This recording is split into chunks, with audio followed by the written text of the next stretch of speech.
সমাজ আমাদের কি শিখিয়েছে যে জীবনের আসল মজা হলো কুড়ির কোঠায়, কলেজের সেই দিনগুলো, প্রথম চাকরি, প্রথম প্রেম।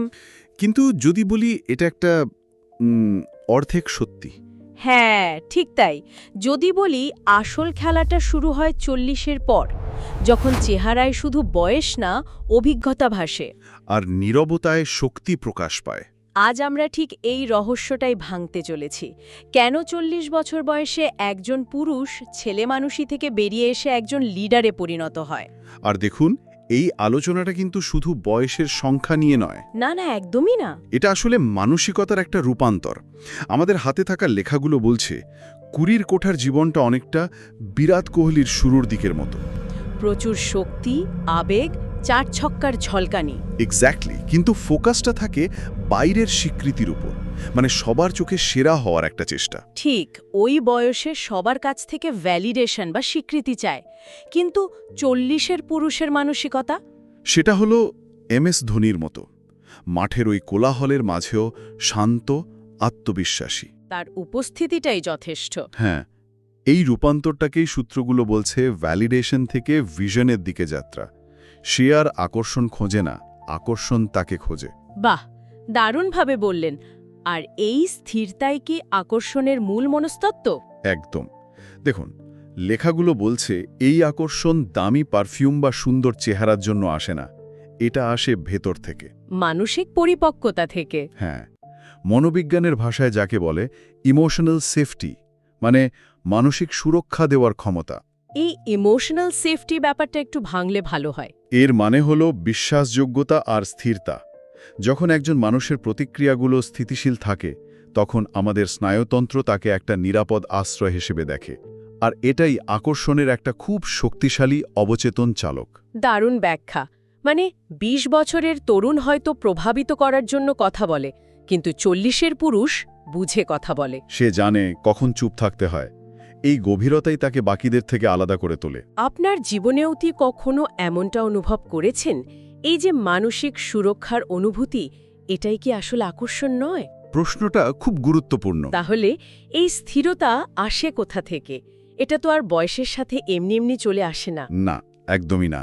এর পেছনে কাজ করে কয়েকটি সচেতন অভ্যাস।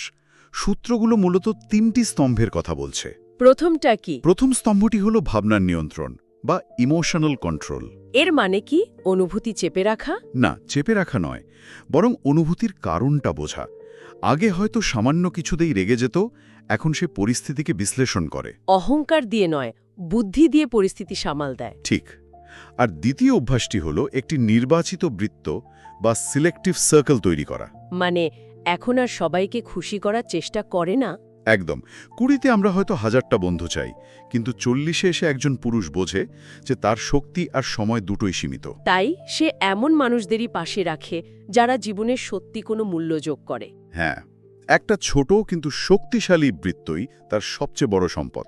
আর তৃতীয় এবং আমার মতে সবচেয়ে গুরুত্বপূর্ণ অভ্যাস, সেটা হলো লক্ষ্যকে প্রথমে রাখা, মানে পারপাস ফার্স্ট। জীবনের ফোকাসটা তখন লাক্সারি থেকে সরে গিয়ে লেগাসি তৈরির দিকে যায়। ঠিক তাই। তার লক্ষ্য থাকে নিজের একটা সাম্রাজ্য তৈরি করা, সেটা ব্যবসার ক্ষেত্রেই হোক বা পরিবারের জন্য। লোক দেখানো নয়, নিজের সন্তুষ্টির জন্য।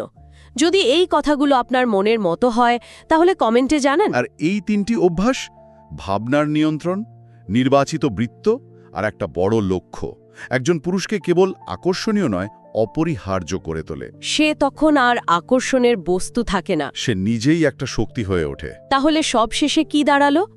আসল শক্তিটা কিন্তু বয়সে নয়, নিজেকে নিয়ন্ত্রণ করার মধ্যে। একদম। আজকের আলোচনা থেকে যদি 3টি পদক্ষেপ নিতে হয়, তাহলে কি হতে পারে? আমার মনে হয়, প্রথমত, আজ থেকে শুধু একদিনের জন্য অন্যের স্বীকৃতি বা ভ্যালিডেশন খোঁজা বন্ধ করে দেখা যেতে পারে। দারুণ একটা চেষ্টা হতে পারে।